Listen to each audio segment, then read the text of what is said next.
மேட்டுப்பாளையம் உதகை சாலையில் கொட்டப்படும் பிளாஸ்டிக் கழிவுகளை அகற்ற பொதுமக்கள் கோரிக்கை விடுத்துள்ளனர்.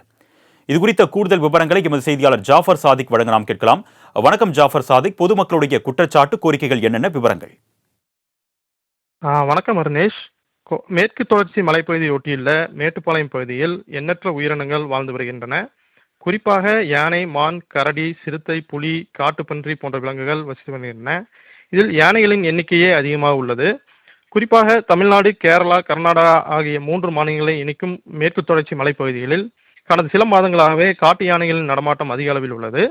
இந்த நிலையில் மேட்டுப்பாளையம் ஓடந்துறை ஆத்துப்பாலம் முதல் தனியார் கேளிக்கை பூங்கா வரை உள்ள தனியார் உணவகத்தின் கழிவுகளை ஊட்டி சாலையில் கொட்டி வருகின்றனர்.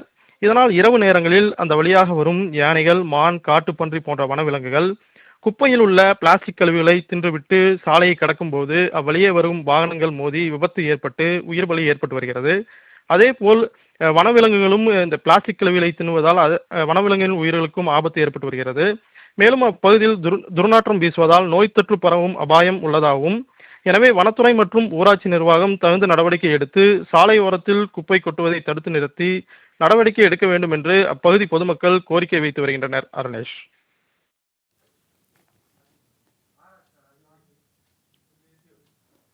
கூடுதல் விவரங்களுக்கு நன்றி ஜாஃபர் சாதிக்.